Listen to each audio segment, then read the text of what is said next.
And now, do we need to take a second vote on that? Or is that, we took two votes on mine. Do we need? Yeah, but that one was just for the closing. Okay, Now that you Okay. were chairman, you had the authority to close it. all righty. Now we have the appointment of clerk and chief deputy clerk. Oh, and we have a, I would move to appoint Ed Voorhees as the county and Allison Simpson as the chief clerk and chief deputy clerk, respectively. Okay, is there a second? Second. Okay. Without objection, we will move to a vote. All in favor, say aye. aye. Opposed? Okay, motion passes 4-0. Resolution to establish the regular meeting schedule for 2022. I move to adopt the meeting schedule as proposed. Okay, is there a second? Second, Any other comments? Everyone in favor of the meeting schedule as moved and seconded, say aye. aye. Opposed? All right. And the annual review of the bylaws. Ted, did you have anything, or Tom, either one of y'all have anything for us on that? Yeah, we proposed to I made some adjustments to comply with modifications to the remote participation policy rules. So literally the suggestions just starts cut and paste out of the current state code. Okay, I had a question on that, Mr. Chairman, if I might. It seems to me that the one situation that this doesn't address is if there is a need, weather or other circumstances, to change to a remote meeting or for multiple members. I'll give you an example. I had an occasion this past summer where I learned a few hours after meeting with some supervisors in another county that one of them had been tested positive for COVID and I needed to quarantine. Just so happened we didn't have a meeting that night or for a few nights, and so I was fine. But that was a case where had the other person with me been one of us, I'm not sure that this policy would allow us to participate even remotely, or do you think we have that flexibility? I guess that's my question. Because there are those things that happen. We're missing a member of the night due to a last minute. Well, the rules require a quorum physically present. So if we can't put a quorum physically present, we would have to postpone the meeting. Unless there's a governor declared. Or a local emergency, we just Well, declared. or could we do a local? Yes, it's, if you look at sub 3, whether the governor has declared a state of emergency or the county of Orange has declared a local state of emergency. But you wouldn't do that necessarily just because I've got a couple of people with COVID. Well, that wouldn't be a valid grounds for Yeah, declaring a state of emergency, but a snowstorm, for example, but we need to have the meeting. That might be a situation where you declare a state of emergency and well, we might want to hammer that down. We could have a meeting that we felt was vital to have the meeting, and if we can only get 2 people there, then that could be argued to be an emergency. except that it's pursuant to 44-146.2.1. So it's the state code state of emergency provision that declares what things we can declare an emergency. Okay, and that's basically limited to storms and Catastrophes and health catastrophes issues. Yeah, of exactly. that sort. Okay, Yeah. but 2 people could be absent or Remote, yeah. remote, and we would still be fine. Right, As long as we can get 3 of us. As long as we can get a quorum physically present, 2 could come in remotely, yes. Okay. Okay. All right. Well, that's a clarification I was looking for, just because it almost happened. Okay. Okay, so is there a motion to adopt the bylaws as amended by Mr. Latchney? So moved. Is there a second? Second. Okay, it's been moved and seconded. Any further discussion? If not, those in favor say aye. Aye. Opposed? All right, so we have revised bylaws. Now we have appointment of board members to various boards, commissions, committees, and organizations. Yeah, I have a couple of comments on it. Okay, I've been in the police subcommittee for how many years? And I don't remember ever having a, wanting to meet the police subcommittee. Do we need that? the which committee? Fleet. Oh, the fleet subcommittee. Probably more so now than we did in the past. Now that you're asking, it's probably. No, seriously, I think, It is on my list, spring to, with our new public works director and new assistant county administrator to try to build a proper fleet program. okay, that's fine, that's fine. Second, do we need the public safety facility design subcommittee? That probably can come off And since we're sitting in it.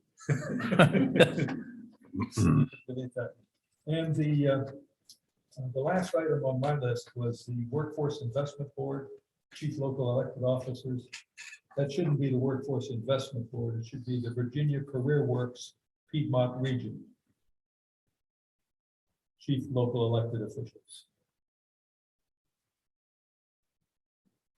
I'm sorry, Lee, where are you This on is the that? last item under District 5. Workforce Investment Board, that really isn't it. It's the Virginia Career Works Piedmont Region. We changed the name of it. What does it say, chief local elected? What does that mean? That's the group that makes policy decisions about that.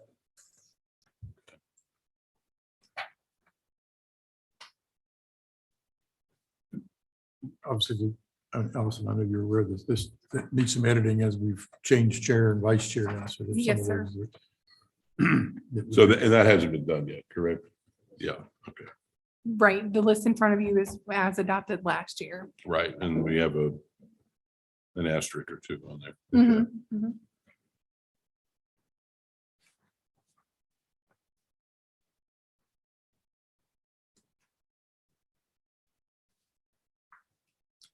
All right. Any other comments in Just a, response or in addition to Mr. Frames?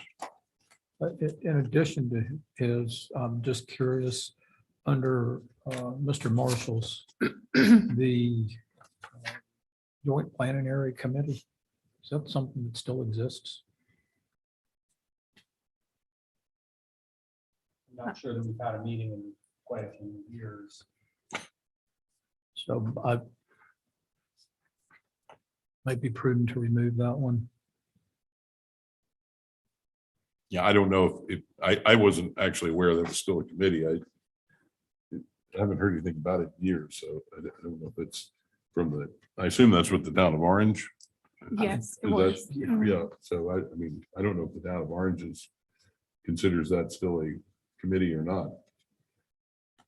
I haven't heard anything about it for about Quite a few years. 10 years. Yeah, I'd say, And since the District 3 supervisor is the town council liaison, I'm sure that would probably, yeah. Take care of that. Okay. All right, any further comments? I have just a question. Is this something we, according to the note at the bottom of the existing one that was adopted in February, do we wait for a revised version and adopt it then, or do we adopt something with all these changes? I don't. You can adopt it as amended this evening. The reason for the later date on this one is because revisions were made after Keith Marshall was appointed as the interim Okay. District 3 supervisor at your first meeting in February. Okay, all right. I Okay. would move that we adopt the new assignments as modified. Okay, is there a second? Second, All right, any further discussion? Everyone in favor, say aye. Aye. Opposed? Passes 4-0.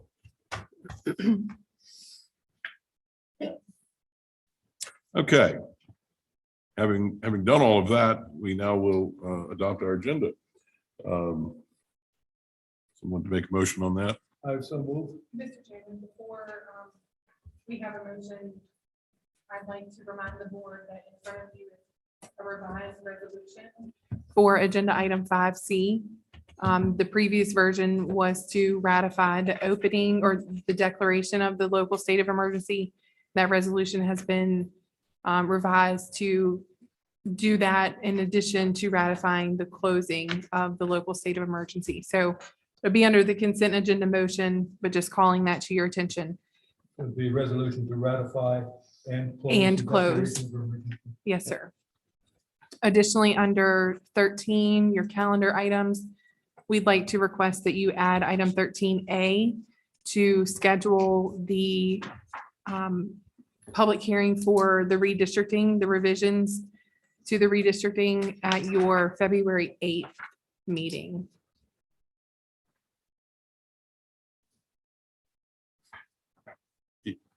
You want that under what number?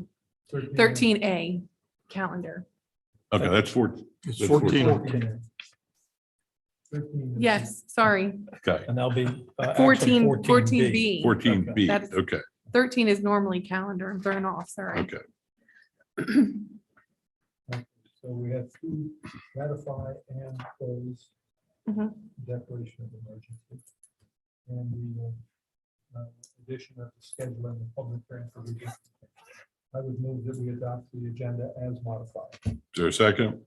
Second. Is there any further comments on the agenda as modified?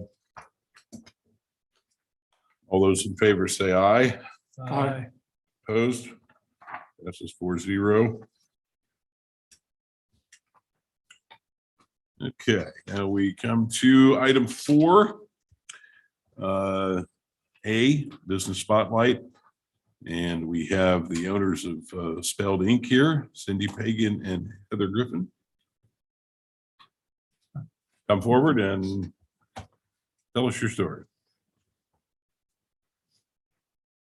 Welcome. I'm Heather Griffin. This is Cindy Pagan. We own Spelled Ink, the new bookstore in town. We sell a mix of new and used books along with a few gifts such as different jewelry, candles, things like that.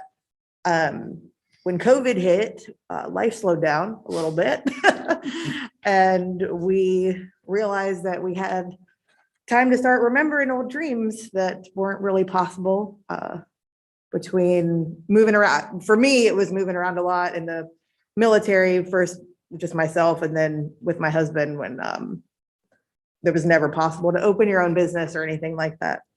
And so I remembered it when I was in the line at Witch's Brew that it was something I'd always wanted to do. And upon research, I realized it wasn't as impossible as I thought, but it wasn't something I wanted to do alone. So I thought, who better than the woman I was running 4-H with, or not 4-H itself, but our 4-H group, right? I trusted her, we'd become close, our families had become close. And so I asked her and she agreed. As you can tell, I let her speak first. We're both introverted book lovers, so speaking is not our forte. When she came to me with the idea, I loved it. We're homeschool moms as well, so being locked in the house with children all day, every day is, especially in lockdown, it was a bit much. And things were great. We had a 5-year goal that we really didn't think we would have a storefront until then. We were going to take it slow and do everything without going into debt, which was going wonderful. But about a year into it, we started making crafts and selling them through Etsy and locally, and the town of Orange found us. Charlotte Cole from Love Orange contacted us through our Etsy account, and everything just kind of hit fast at that point. Next thing we know, we were offered a pop-up in Orange, and now we've just signed on as being permanent, and it's all because of these amazing programs that are going on in Orange right now to build Main Street up, and it couldn't be more ecstatic. I don't think I know anything else to say. All right, excellent. Any questions or comments? Glad that y'all are doing well. Thank you. Yes. Good luck. Thank you. Thank you. Okay, next up, we have got a presentation regarding the Blue Ridge Virtual Governor School Project. We have a Governor School student here, and Kabina Pena Ofore is going to come forward and talk to us. Welcome.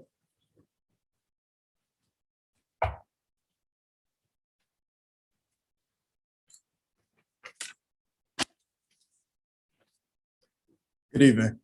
My name is Kabina Pena Ofore, and I'll be presenting the benefits of EVs and possibly implementing EV infrastructure here in Orange. EVs are electric vehicles, and through my presentation, I'll be referring to them as EVs. For those of you who do not know me, which I'm assuming is most of you, I'm a senior at OCHS. I'm a member of the Blue Ridge Virtual Governor School. For my senior project, I interned at Kia for about 4 months in 2021. And at Kia, I completed modules that inform me about EVs and their systems. I also conducted my own separate research about EV sustainability and how EVs can benefit our environment. These modules at Kia, they mainly went through about 3 topics: EV availability, EV sales at Kia, and the benefits of owning an EV. They also touched on a few other topics such as EV batteries and EV charging.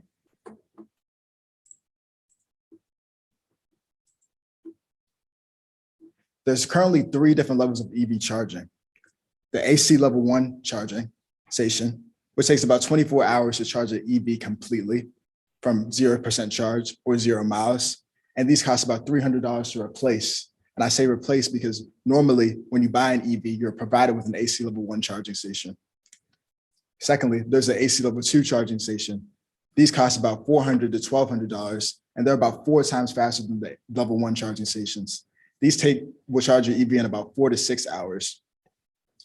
Finally, there's a DC fast charging station, and these are the fastest EVs on the market, fastest EV charging stations on the market, and these cost from about $4,000 to $50,000, and they can take an EV from about 0% charge to 80% charge in about 20 to 30 minutes. The Biden administration has promised about $174 billion to promoting EV infrastructure across the United States. Currently, there are about 43,000 charging stations across the states, but they want to increase them out to about 500,000. Today, however, I wanted to focus on EVs in rural areas because currently in Orange, there's about, I believe, 1 charging station, and that's at Montpelier. And that's the only charging station in the whole county. However, by 2050, EVs will be responsible for about 60% of all car sales. I apologize for the poor quality, but if you look on the graph on the left, you'll see 4 different fuel sources for rural areas. First and foremost, gas, followed by diesel, followed by electric, and then followed by other fuel sources. Gas is coming in first, covering over 90% of all fuel sources in rural areas. The reason for this is because currently, as we speak, less than 1% of all vehicles in the United States are electric. If you look on the poll on the right, you'll see that 30% of people would consider buying an EV, 33% of people might consider buying an EV, and 37% of people would not consider buying one at all. So this means about 63% of people in the States will consider buying an EV, yet less than 1% of all vehicles on the road are electric. The reason for this is simple: convenience and infrastructure. Research shows that bringing in EV charging infrastructure into a community will bring in more EVs into the community. So as I was going through Orange, I was thinking of places that charging stations could be built and installed. Charging stations need to hit 3 points: the location. They need to be easily accessible by most people in town. They need to be convenient, and they cannot block off traffic. One of the first places I thought of was our local Sheetz in Orange. If you look here at the sign, at the Sheetz sign, there's 3 parking spaces right next to the sign. There's also, next to the parking spaces, there's also the tire pressure pump. If charging stations were implemented right in this area, in the parking spaces, they would not block off traffic, they would be convenient, and they will be placed in a place where many people in the town can access the charging stations easily. Now, I know Sheets is a private institution, so it might be a little harder to get the charging stations implemented. However, Sheets makes most of their money by trying to get people into the store. So I think they would agree with having charging stations implemented into their Sheets. There's also another Sheets in Locust Grove. And that would also be a good place to implement a charging station because Locust Grove is sort of a commuter town. People commute from Locust Grove to Northern Virginia often.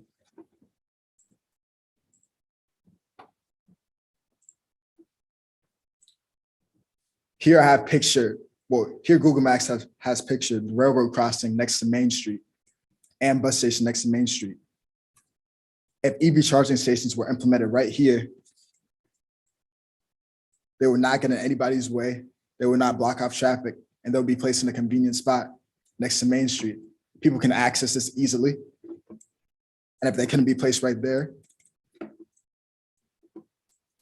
there's many parking spaces right here where charging stations can be placed, where people can access them easily, and they will not block off traffic.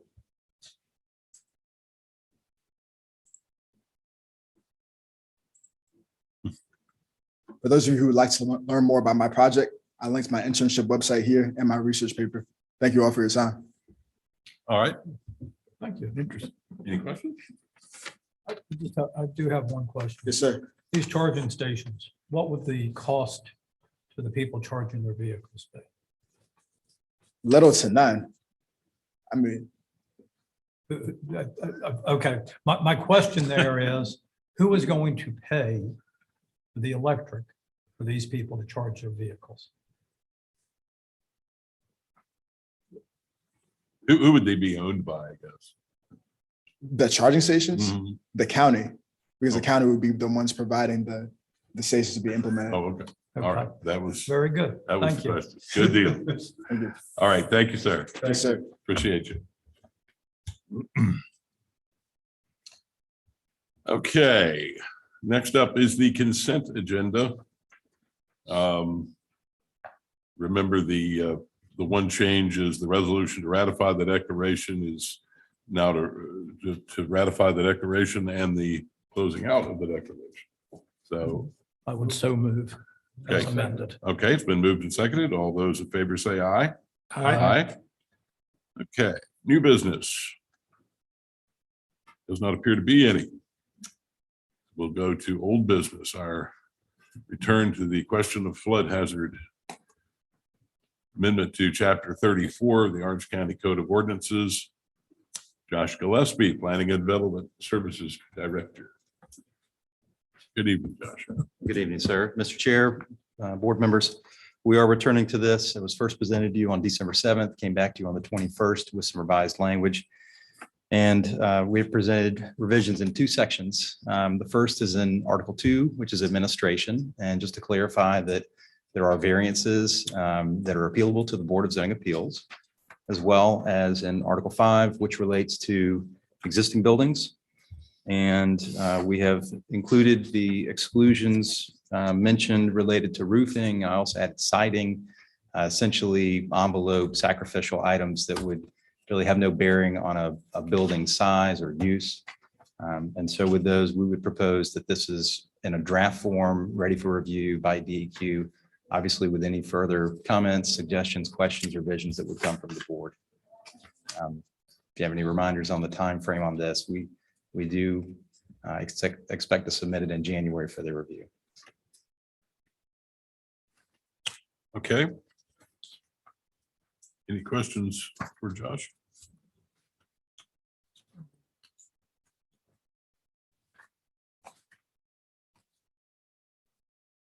Any comments about the update? At this point, we're just ready to approve it for submission to DCR.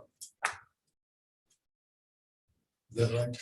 Yes, Come, that is- to come back to us to be Yeah, yeah. voted on Come back to for, adoption. For formal public hearing and everything else, but this is just the current revision to go to DCR. Yes, sir, that is correct. Mr. Chairman, I have a process question that I probably should have asked at earlier discussions about this. As I compared the two maps, the existing one to the proposed one, there's, almost an order of magnitude increase in the number of parcels affected.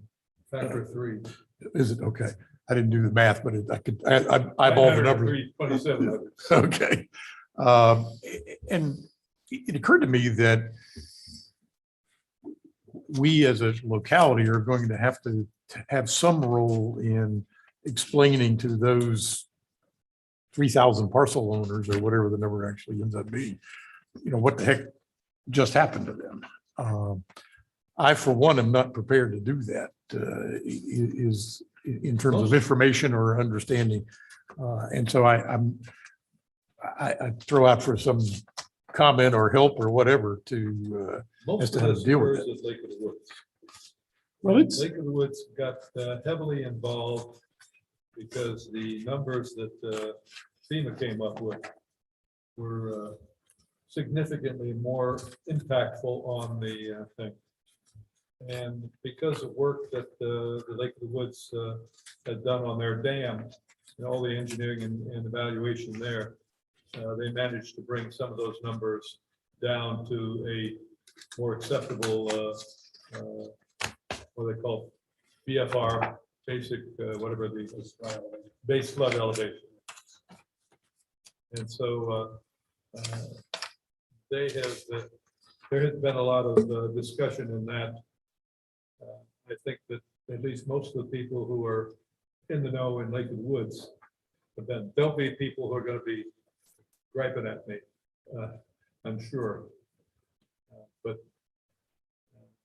well, the numbers are better than originally planned after what, and FEMA did accept Lake of the Woods engineers' evaluations of those numbers. and clearly the Lake of the Woods area has a large number of them, but if I look at the zone AE, the one in green, on the proposed version, that number went from 30 to 1,055. And there are a lot of areas of green scattered throughout the county, particularly District 2 is one example. And so that's what sort of prompted me to say, what are we really, or is someone or some point person in the county going to be the contact point for people to understand what this really means in terms of their situation? Yes, sir. Vis-a-vis the insurance requirement or any changes to their property they might be contemplating. I just think we need to anticipate there's going to be a lot of questions. Mr. White, I completely agree, and I've been thinking through that. I believe that the process that was followed almost 2 years ago now, when this kicked off with the postcard mailings and a website which could have more and more and more information added to it, if desirable. So not being limited to a paper mailing to get all of that out, but to use a website to give people information was a good process. And I would propose, and I would suggest to you that we set up a similar situation here with a mailing with postcards. We have the mailing addresses, and that we set up a website that explains the current status and where this is headed. It has been, picked up. We've discussed it with the Orange County Review. So there's some awareness of it, but I agree. I don't believe that we have done the final step to get this ready for public hearing without a lot of questions. I think there's an information step we still need to do. Yeah, anytime you're affecting 1,000 parcels. Oh, sure. That So, not to diminish or quantify it too much, but most of those are minor tributaries. Most of those, the AE zone has the 1% annual chance of flooding. So it's a minor effect physically. And many of those are large acreage parcels in the rural area. So the actual buildable areas are relatively minor. Now, out of 1,000 people, there may be a couple who are most affected, or there may be 50 people who are most affected. They've had an opportunity to look at the maps and be aware of this, and they've been informed. But I agree. I would propose that you have some additional information. Is this a available on GIS or online somewhere so you can actually go in and see what the real effect is? It is, yes, sir, it is through FEMA's site, which we pointed people to last year. There are some static maps. The static maps that we gave you, for example, are in your board packets and they're available to people online. I would propose that the static maps are probably a pretty good start. You all could get a sense of the, like anybody else, the sense of the extent and the scope just from looking at a big map. But I would also propose that we point people to the FEMA maps where you can zoom in and out and actually get that data at a You've got fine the level. basic flood elevation, and depending on your plat for your property, in case mine, and I think most of mine in my area, they have the elevation of the lower level. I can see I got about 5 or 6 feet different between this flood elevation. But there are a lot of people in Lake of the Woods whose lower elevation is below the flood elevation. Well, I mean, there's definitely, I mean, there's two different situations. There's Lake of the Woods and probably a few situations similar to that. And then there's the rest of the county where one thing I don't want us to do is scare people unnecessarily. My property is being added to this, but I wasn't planning on building down in the floodplain anyway, so. But it would bother me to get something in the mail. If I didn't know anything about it, get something about my property has been declared a floodplain. I think we are asking for more trouble So, than we need. and so I think we need to be very careful how we go about this. Yeah, I mean, even 1%, that's just a tick under 4 times a year, 4 days a year. Right. When you start breaking this down and trying to have those conversations with people, they go, wait a minute, 1% sounds like, twice in a lifetime. It's not twice in a lifetime. Part of the problem is, and this is what needs to be discussed with FEMA, is how they're going to roll out all these new policies to property owners. If they have a structure in that area, or if they have land that is now considered that they're going to have to pay flood insurance on. And that's, quite honestly, that's on FEMA, because they're the ones doing this so they can get money for their flood insurance program. Which has been losing money for years. Oh, they're bankrupt and they've got to refill everything, and that's why these are being done. Quite honestly, people know what floods on their properties.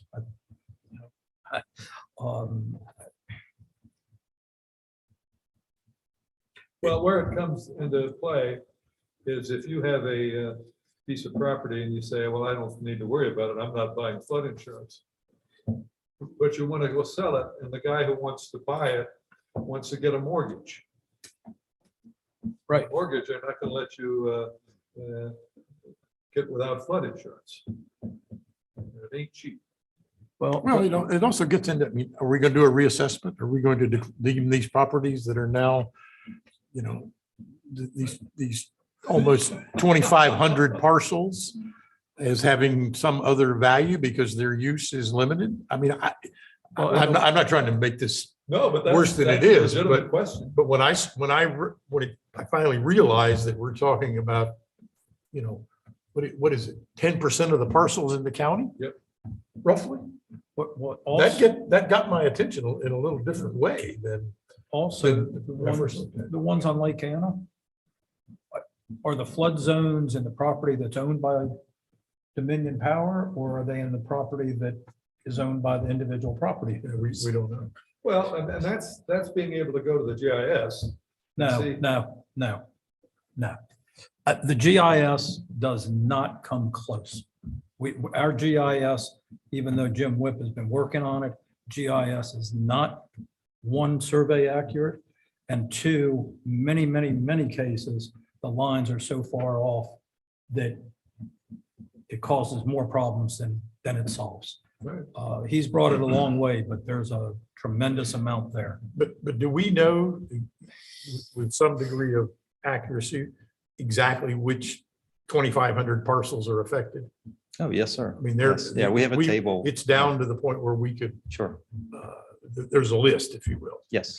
You said 119. Yeah, whatever the number is. Yeah, it's 20, it's almost 2,800. Up from just over 9. I guess all I'm saying is that we need to be prepared to have a reaction and we should be prepared to respond to that reaction. Well, I'm sending it, my next article deals with that. So people know it's coming. But for now, we need to, do we actually need to approve this or just approve it for you to submit it? Up to draft approval, I believe. That's right. Yeah, draft approval. Well, I mean, I guess what I mean is, do we need an actual vote or we just need a consensus to forward this?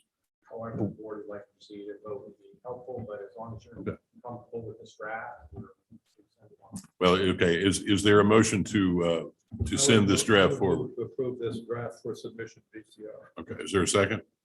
Second. Yeah. Been moved and seconded. Any further discussion?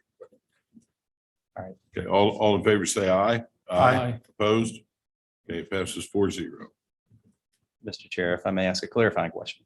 So as it relates to having some informational pieces like an FAQ provided, would you like me to begin to draft some of that so we can have it ready in the coming month to be able to provide some information to people? Because I was hearing two things. One, not to stir up a lot of questions that we're not ready to answer, but I do propose that the questions are going to come Well, regardless. I think we need to be ready for the answers. Right. And I'm not, I wasn't saying we shouldn't communicate with people, but I think we need to be careful how we do it, not just send out a blanket postcard that says, Right. you know, you're in a floodplain. You're hereby notified that. Right. Because I think we'll upset people. So if you may. So I think we need to be prepared to answer the questions.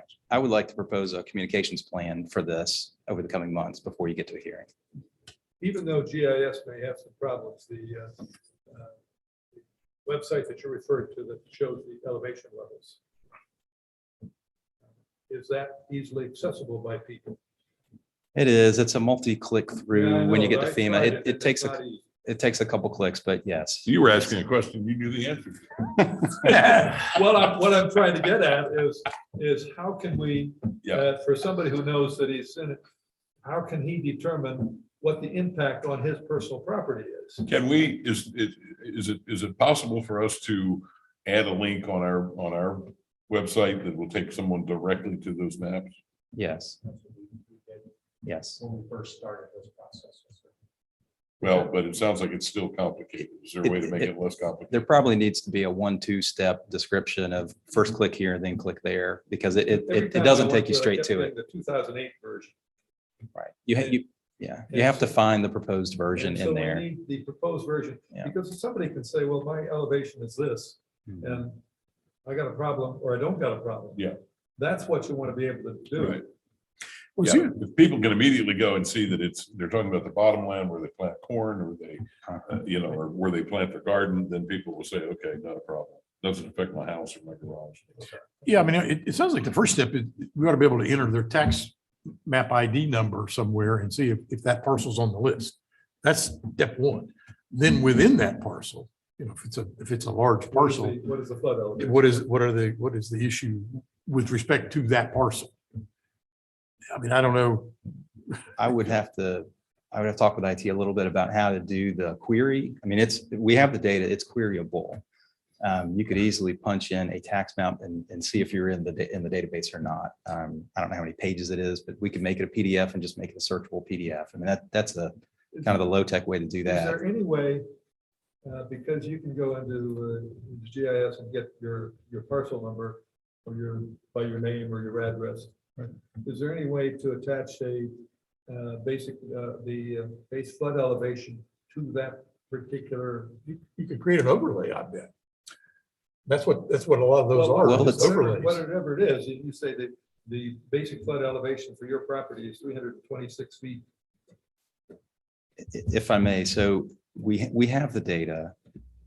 I don't want to commit our, particularly Jim, to Whip to how exactly this would come into effect, but there are two ways we could do it. We could append the property record with a link the way you're describing. I think that's a little harder. I'm not sure that that's the best way to do it. The second way is probably to take the overlays, which we do have, because we have the the current floodplain mapping and the proposed floodplain mapping, And and just put a big disclaimer. I think part of the reason it's harder to find it in FEMA is because it's not the official floodplain map. And so you have to go look for it because they don't want people to be confused about what the floodplain is.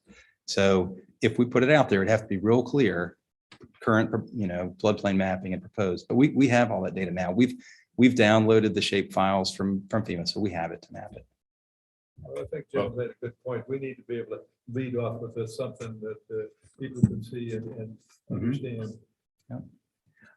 Well, I'd like to be one of the ones to begin to understand. Yeah. Yeah, for Okay. example. Are you clear now, Josh? I am clear, if, Okay. if you will, what I'll come back with. You're the only one. I didn't say I wanted to. I think I need to. Okay, so I've lost track of where we are. We did approve that, correct? Okay, so is anything further we need to do on that? Very good. Good? Okay, Thank you. all right, thank you, sir. Department Director, Constitutional Officer reports. I don't see anybody here. Mr. Latchney, do you have a county attorney report? No report, Mr. Chairman. Mr. Voorhees, likewise. No, sir. Board comment. Does anyone have board comment? Yes, actually, I do. I would like to thank you all for entrusting me to be your board chair for the last 2 years. It has been interesting, and I will leave that at that. And I also want to welcome Mr. Johnson to being our chair, and I look forward to his leadership for over the next year. Thank you, Thank sir. Mr. Chairman, I'd like to at least comment on the obvious experience that we've all had over the past, what is it now, week and a day or something like that. I think that I actually heard from several citizens by way of positive feedback on especially our first responders in an amazingly difficult circumstance, much of which was out of their control because they're not the ones plowing roads or dealing with power. They were able to respond. And so I think it clearly there was above and beyond the call of duty efforts going on there. Having said that, however, I think it also points out some areas that we need to pay attention to in terms of dealing with these kinds of emergencies. It's clear in a rural area like we have that where we have a lot of roads and a lot of trees, a lot of overhead power lines, and on and on and on. People are still without power, I understand, but having gone through a week myself, it requires a lot to stay reasonably comfortable and feel reasonably safe under those kinds of environments. And so while I don't think it's the kind of thing we need to get completely worked up about and paralyzed, I think we should take away from this some lessons learned and understand where we could be better prepared or have better information for people. And so I think we're sitting in an EOC room, for example, and I think that there are resources that we need to better understand what they are, what their capabilities are, how to get them deployed and these kind of things. And I'll point to the state level agencies. I think they were caught really short and ill prepared. And so any feedback that we can offer from what our experience has been, I think is something we should do. Could be through VACO or other organizations or through the planning commission. I don't have a plan as to how to go about it. I just think we shouldn't let it just think, thank God it's over and let's move on. I think it's incumbent upon us to show a little bit of leadership and saying, let's learn from it and get better prepared next time. Which could be Saturday. For our county administrator to have to initiate the actions against state emergency. For example, exactly. I was going to say, I received a number of phone calls thanking Orange County and county administrator for the steps that we took to get a state declaration of emergency, because it would not have gotten done otherwise We got Division of Forestry personnel here, as well as we finally were able to get B-Down involved. They would not get involved without the governor's authorization, and it was very difficult.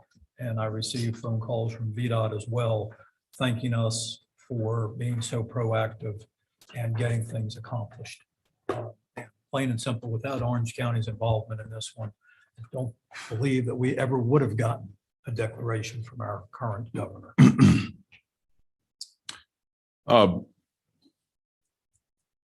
So along the same line, I have some comments to make.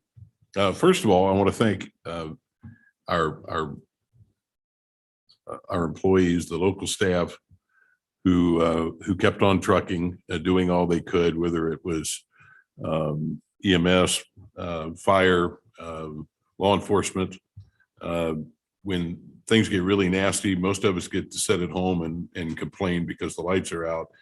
These people have to keep working, and oftentimes under very hazardous circumstances. I also appreciate the fact that staff got out and did some things that were kind of creative to help their fellow employees. So thank you to the Orange County staff for that. I do agree. I think that going forward, we need maybe to update some of the things we do in these situations. I think we've kind of relied on the state and the federal government to step up, and that didn't work this time. And so probably we need to have some kind of framework in place for when that happens again. Again, if it's something where the state comes in and is kind of preemptive, that's fine. We'll let them do it.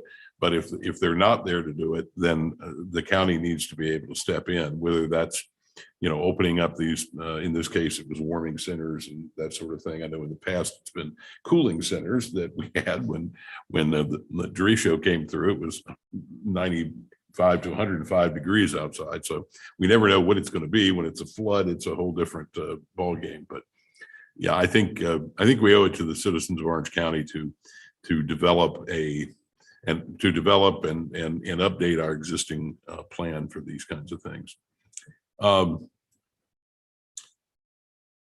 I think the state did a terrible job. I don't really understand why. They did not react well to it. And it certainly wasn't just in Orange County. There were people stranded all over the state. And while I don't blame the state for people being stranded, I do blame the state for not reacting to it in a quicker, more robust fashion. When you're in the middle of a crisis, it's not the time to try to figure out whose fault it is. It's time to do what you have to do to get people back where they belong. I'm also less than thrilled with Rappahannock Electric Cooperative and the job they did. I want to make it very clear, I'm not talking about the people that were out in the woods at 2 o'clock in the morning, sawing up trees and putting lines back up. I'm talking about the leadership. And I guess I'm talking about their IT team, because their website is awful. And you could not rely on it. It would say one thing and an hour later it would say something different.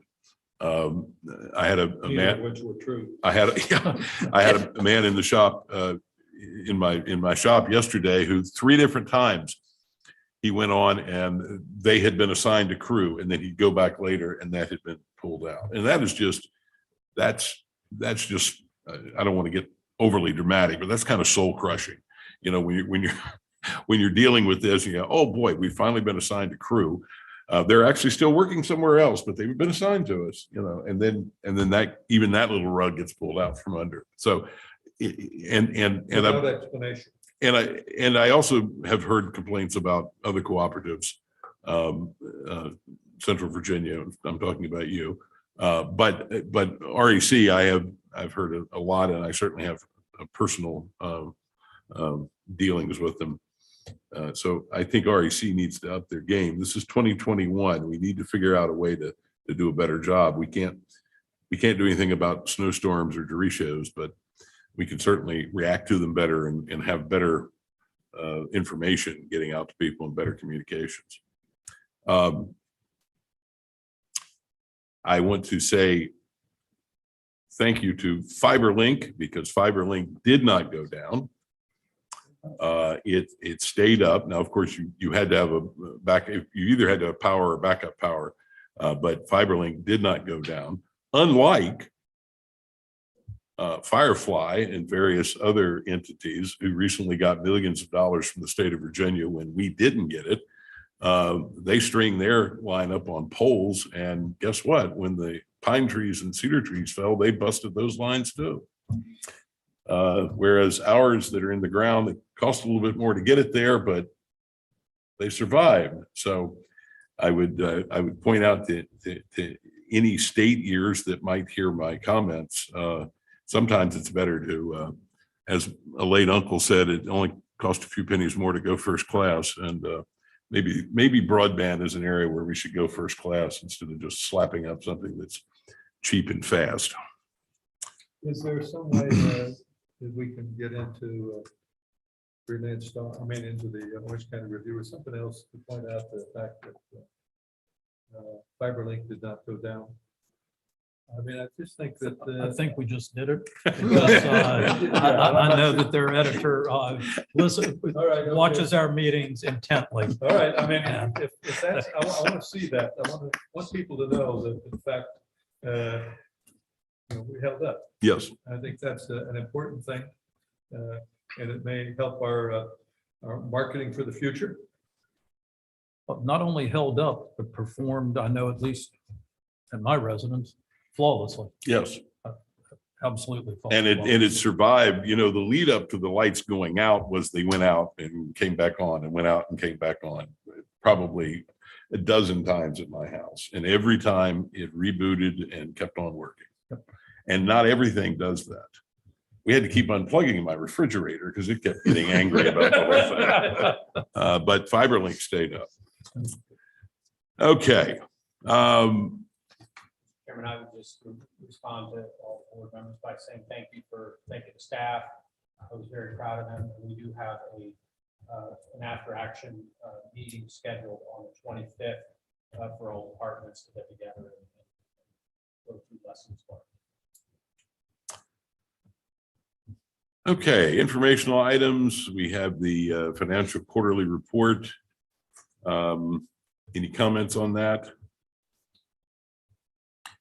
Actually, I do have one comment. There was a good section in there dealing with COVID and CARES Act money and other pots of money that it seems to me that at some point in time, we need to recognize that as needing some of our attention.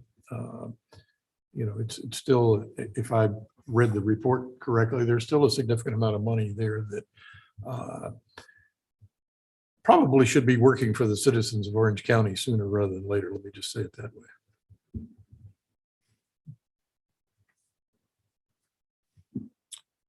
Okay, if nothing further there, we'll go to appointments to boards, commissions, and committees. Does anyone have any appointments that they wish to make at this time? That listed on the memo that was late breaking is appointment of the litter control committee coordinator.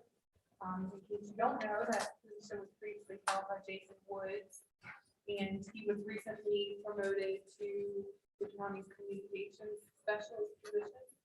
And Michelle Williams has been nominated to be appointed as the litter control committee coordinator. If you would entertain that appointment. I would absolutely nominate her for that. Okay. And I would also, there was one other I saw here, the Health Center Commission, the at-large position. Mr. James K. White is currently serving in that capacity and his term's going to expire. Let me try to. Have we contacted Mr. White to see if he would like to serve another time? No. He wants to serve. So I would nominate him for that as well. Okay, so you have two nominations. Any further nominations this time? Hearing none, all in favor, say aye. Aye. Opposed? Abstain, capital A. Okay. Next, we move to the calendar of events. First item is schedule a joint meeting with the Virginia Cooperative Extension, which is being suggested we do it on February 22. Is that okay with everyone? Do they, is this a meeting where they want us to come to them or some modified format? I mean, have you, There may be some modifications, to the format that you're used to, but the indication to me from Casey was that it would be in person. They wanted to host and okay. get back to doing their annual presentation and meeting. Okay. And then we had the public hearing for redistricting added. And what date were you proposing for that, Allison? February 8th.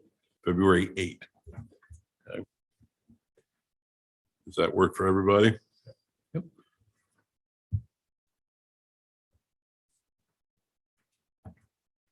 Okay. Let me circle back. I did want to say two other things. Sorry, Mr. Marshall couldn't be with us this evening. Hopefully he will be with us in 2 weeks. And also to thank the other members for entrusting me with the chairmanship for the next year. I will do the best I can. And is there an item for closed session? Yes, sir. Okay, Mr. Latchney, if you All read right. that. Whereas the Board of Supervisors of Orange County desires to discuss in closed meeting the following matters. Discussion, consideration, or interviews of prospective candidates for employment, assignment, appointment, promotion, performance, demotion, salaries, disciplining of specific public officers, appointees, or employees of the county concerning community development.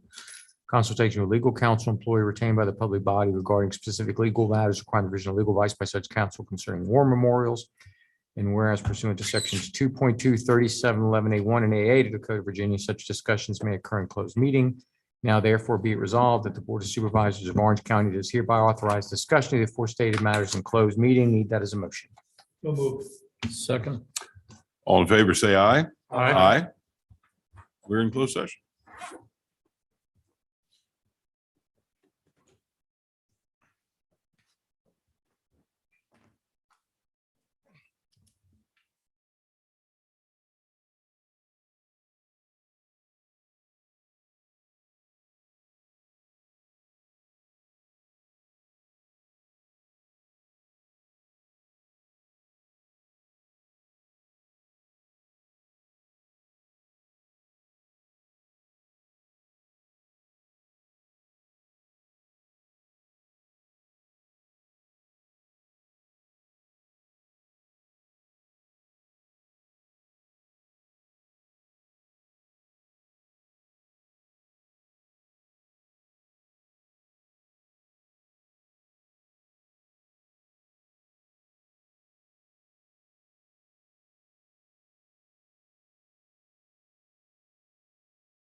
Looks like that's